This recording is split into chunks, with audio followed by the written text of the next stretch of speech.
할렐루야. 아멘. 오늘 이 시간 오늘 우리가 함께 읽었던 본문의 말씀을 가지고 하나님의 자녀 상속자라는 말씀으로 제목을 함께 말씀을 먼저 살펴보겠습니다. 사랑하는 성도 여러분, 오늘 말씀을 시작하면서 우리가 읽었던 이 본문의 말씀은 우리가 누구인지 우리의 정체성을 분명히 밝혀주는 본문이라고 할 수 있을 것입니다. 오늘 우리가 함께 읽었던 이 본문 말씀 가운데 바울은 우리가 더 이상 죄의 종이 아니라 하나님의 자녀요 약속을 이어받을 천국을 상속받을 상속자라고 분명히 선언하고 있습니다. 혹시 이 말씀을 함께 나누는 저와 여러분들은 혹시 내가 부모님의 자녀임에도 불구하고 부모님 앞에서 늘 조심하고 자칫 실수라도 하면 큰일이라도 나는 것처럼 걱정하며 불안해 본 적이 있으신가요? 이 말씀을 준비하면서 저의 어린 삶을 돌아봤더니 저도 어린 시절에는 아버지를 대할 때 너무 무섭고 조심스러웠던 기억들이 있었습니다. 어린 제 눈에는 저희 아버지가 크고 대단한 존재처럼 때로는 무서운 존재로 느껴질 때도 있었기 때문이었을 것입니다.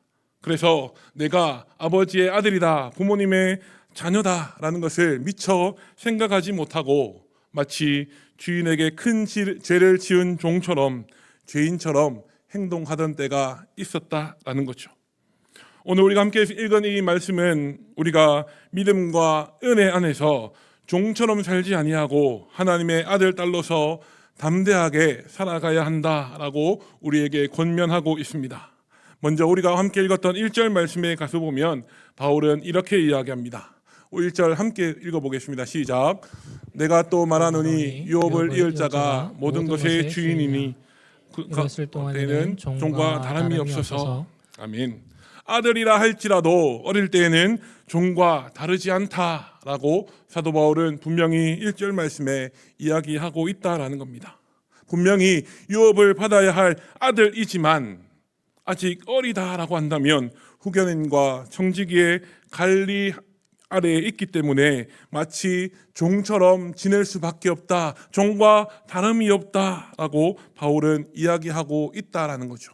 이것이 바로 우리가 예수님을 나의 구주로 영접하기 전에 법과 이런저런 세상 규범에 매여 살아가던 우리의 모습이었음을 우리는 기억해야 될 줄로 믿습니다.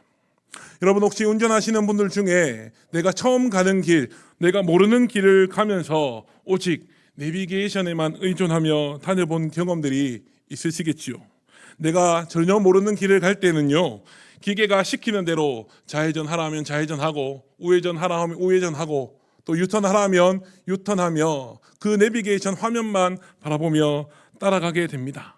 그런데 길을 다 익숙해지고 나면 이 지리가 내 머릿속에 딱 입력이 되고 나면 굳이 내비게이션을 켜지 않아도 자유롭게 돌아다닐 수 있는 것처럼 율법 아래 살아가던 내 모습은 길을 모르고 오직 내비 화면에만 시선을 집중한 채 내비가 시키는 대로 따라가는 것과 같았다라는 것을 오늘 말씀은 우리에게 이야기해 주고 있습니다.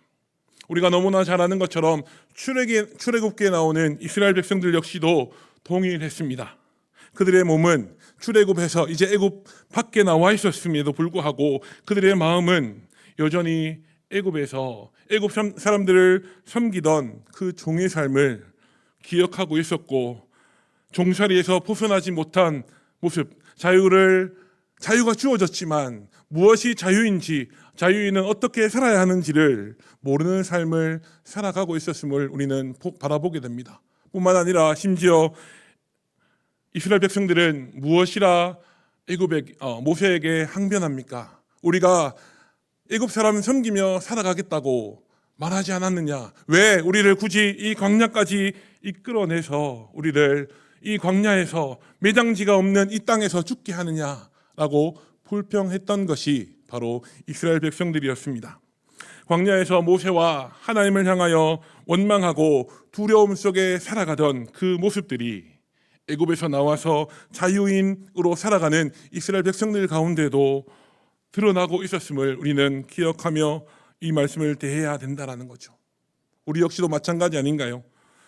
우리 역시도 믿음의 생활, 신앙생활을 하며 살아간다 말하면서도 내가 하나님의 자녀라는 사실을 잊고 살아갈 때가 너무나 많다는 것이 아주 솔직한 우리의 고백일 것입니다. 혹시 내가 이 기도를 드리지 않으면 하나님께서 나에게 벌을 내리지 않으실까?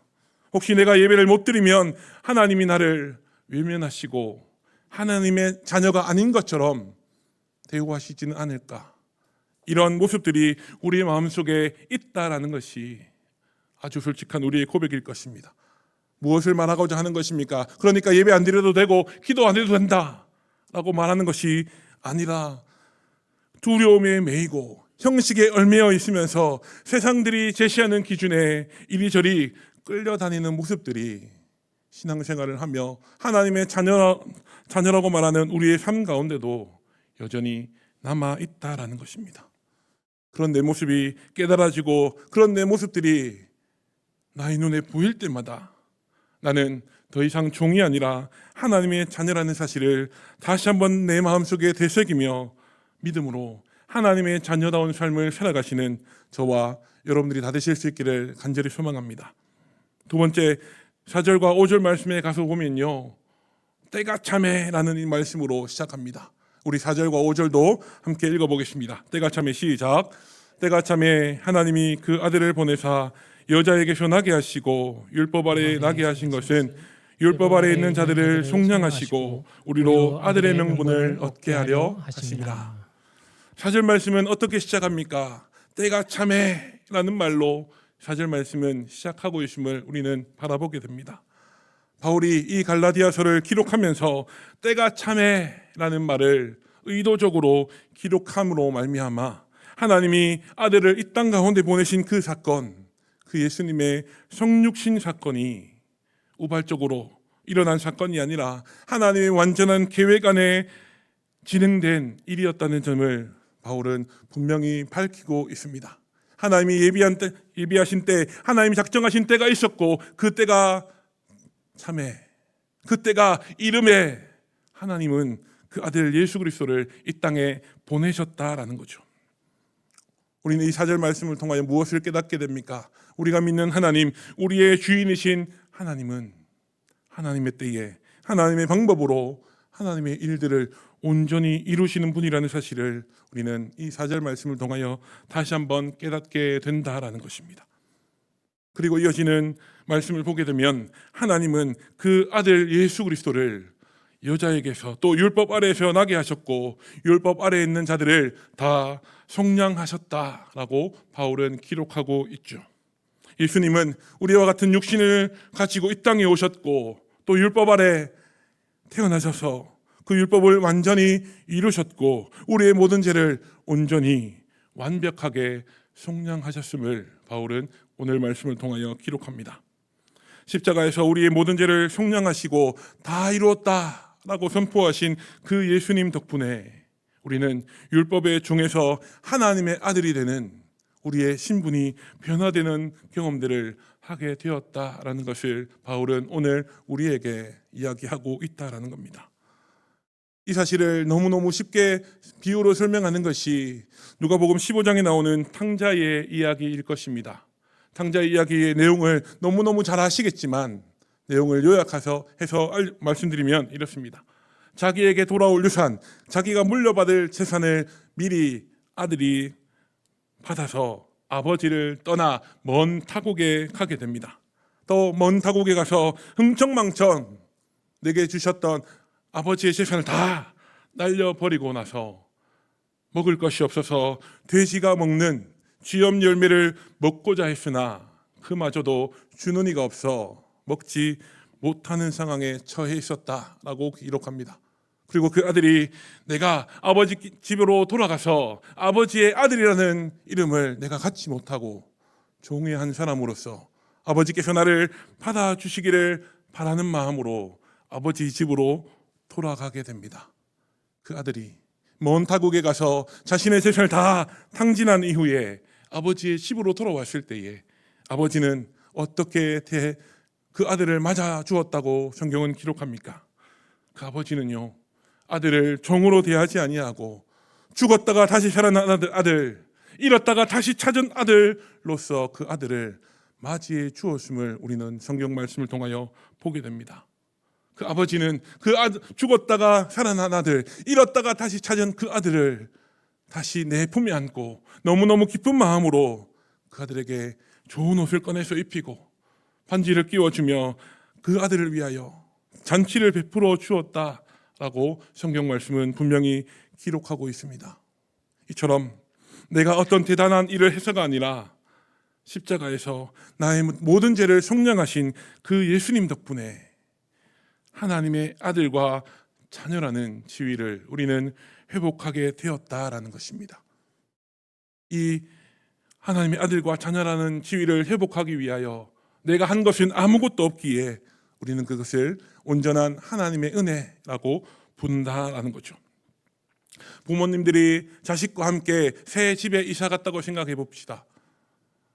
여기는 내 집이니까 넌 들어오지 마라고 합니까? 아니면 당연히 여기는 우리 집이니까 너는 얼마든지 이 집에 들어와도 돼라고 합니까? 너무나 아들이 자녀가 그 집에 들어오는 것이 너무나 당연한 것처럼 느껴질 것입니다. 오히려 집에 들어오지 않는 것이 어쩌면 이상한 것이 되고 자녀가 너무 오랫동안 집에 들어오지 않으면 부모님이 그 자녀를 걱정하는 것처럼 하나님 역시도 우리에게 말씀하신다라는 겁니다. 너는 내 사랑하는 아들이요 내 사랑하는 딸이다. 우리에게 말씀하시는 그 하나님의 음성이 오늘 이 시간 우리의 귀와 마음 가운데에 들려지고 깨달아지는 은혜가 우리가 오늘 충만하게 임하기를 간절히 소망합니다.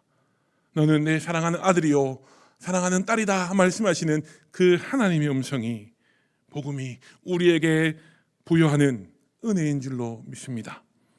이어지는 6절 말씀에 가서 보면 하나님은 우리를 하나님의 자녀로 삼으셨을 뿐만 아니라 그 아들의 영 성령님을 우리 마음에 보내주셨고 그 성령 하나님으로 인하여 우리는 하나님을 아빠 아버지라고 부를 수 있게 되었다라고 바울은 기록합니다. 아이가 아버지의 품에 안겨있는 모습을 상상해 보면요, 이 은혜가 오늘 6절이 기록하는 이 은혜가 얼마나 크고 위대한 것인지 우리는 깨달을 수 있게 됩니다. 어떤 아이는 아버지의 품에 안겨서 방긋방긋 웃기도 할 것이고요, 또 어떤 아이는 아버지의 품에 안겨서 새근새근 잠을 자기도 할 것입니다. 왜 그렇습니까? 왜 아이들이 기뻐하고 마음이 평안하여 아버지의 품에서 잠들 수 있는 것입니까? 그 아이에게는요, 아버지의 품이 그 어떤 것보다 따뜻하고 든든하며 안전한 것이기 때문에 그런 줄로 믿습니다. 마찬가지로 성령 하나님이 우리 마음 가운데 역사하실 때에 우리도 하나님 품에 안겨서 안전함과 온전한 자유를 누릴 수 있게 되는 줄로 믿습니다. 우리가 세상 가운데서 살아갈 때는 안전함과 평안함을 얻을 수 없지만 우리가 온전히 하나님 품에 안길 때에 우리는 완전한 평안을 누릴 수 있다라는 사실이 우리 마음속에 다시 한번 깨달아질 수 있기를 간절히 소망합니다. 그리고 예수님 역시도 이 땅에 하나님의 아들로 오신 그 예수님 역시도 겟세마네 동산에서 기도하실 때에 하나님을 향하여 아빠 아버지라고 기도하셨음을 마태복음 26장 말씀은 분명히 기록하고 있습니다. 십자가의 고난을 앞두고 밀려오는 그 인간적인 고통과 두려움 속에서 우리 예수님은 하나님을 가장 가까운 내 아버지라고 말씀하시면서 기도하심으로 그 하나님을 의지하셨고 마침내 그 하나님이 주셨던 그 사명, 그 하나님의 뜻에 온전히 순종하셨음을 우리는 기억해야 될 줄로 믿습니다. 사랑하는 여러분, 이 말씀을 함께 나누는 우리 역시도 성령 하나님 안에서 또 우리를 성령하신 예수 그리스도 안에서 종이 아니라 하나님의 아들로서 하나님을 아빠, 아버지라고 부르며 의지할 수 있게 된 것이 우리가 누릴 수 있는 가장 큰 복이요 가장 큰 그 특권이라는 사실이 우리 마음속에 깨달아질 수 있기를 간절히 소망합니다. 그 특권을 깨닫고 믿을 뿐만 아니라 그 특권을 누리며 살아가시는 저와 여러분들이 다 되실 수 있기를 간절히 소망합니다. 또 7절 말씀에 가서 보면 바울은 무엇이라 이야기합니까? 하나님의 아들이면 하나님으로 말미암아 유업을 받을 자라고 분명히 말합니다. 이 7절 말씀을 통하여 바울이 궁극적으로 전하고자 하는 메시지는 무엇입니까? 율법 아래에 놓여서 초등 학문의 종노릇하며 살아가던 우리가 하나님의 아들이 되어서 영원한 하나님의 나라, 그 영원한 천국을 소망하며 그 천국을 바라보며 그 천국을 유업으로 받을 자가 되었다라고 바울은 우리에게 이야기하고 있습니다. 바울은요, 우리에게 이 말씀을 통하여 우리의 시선이 이 땅에 썩어질 것들을 향하는 것이 아니라 영원히 썩어지지 않고 영원히 멸망하지 않는 하나님 나라를 향해야 한다라고 우리에게 권면하고 있다라는 겁니다. 그래서 빌립보서 3장 20절 말씀에 가서 바울은 어떻게 기록합니까? 우리의 시민권은 하늘에 있다. 우리의 시민권은 하늘에 있다. 우리가 돌아가야 될 본향은 이 땅이 아니라 영원한 하나님의 나라 천국이다라고 분명히 이야기하고 있다라는 거죠. 사랑하는 여러분, 오늘 말씀을 내 마음속에 기억하며 하나님 주신 그 특권을 누리며 살아가시기를 다시 한 번 더 예수님의 이름으로 축복합니다. 과거에 우리는 죄의 종으로 율법 아래에 놓인 죄인으로 살아왔습니다. 그러나 이제는 나를 속량하신 그 예수 그리스도로 말미암아 그 예수님이 흘리셨던 그 보혈의 피, 보혈의 공로로 말미암아서 우리는 하나님의 아들이 되었고 더 나아가 하나님의 나라를 상속받을 상속자가 되었다라고 바울은 오늘 본문 말씀을 통하여 우리에게 이야기합니다. 뿐만 아니라 우리가 성령 안에서 하나님의 아들답게 또한 하나님의 상속자답게 자유와 기쁨을 누리며 살아가야 한다라고 오늘 말씀은 우리에게 권면하고 있습니다. 하나님의 자녀답게 살아간다는 것은요, 어떤 상황에서도 내게 부어주시는 그 하나님의 사랑을 바라보며 감사하는 삶인 줄로 믿습니다. 더 나아가서는 사람의 평가나 세상의 기준에 얽매이지 아니하고 담대하게 믿음으로 살아가는 삶이며 받은 사랑을 나 혼자만 누리는 것이 아니라 그 사랑을 필요로 하는 자들에게 나누어 주는 삶인 줄로 믿습니다. 이것이 하나님의 자녀, 하나님의 상속자로서 우리가 이 땅에서 살아가야 할, 살아내야 할 삶의 모습들인 줄로 믿습니다. 사랑하는 여러분, 이제는 더 이상 두려움에 사로잡힌 종의 모습이 아니라 하나님의 자녀요, 하나님의 나라를 상속받는 상속자로서 천국 소망을 가지고 살아가는 저와 여러분들이 다 되실 수 있기를 간절히 소망합니다. 이 땅을 살아가지만 이 땅에 시선을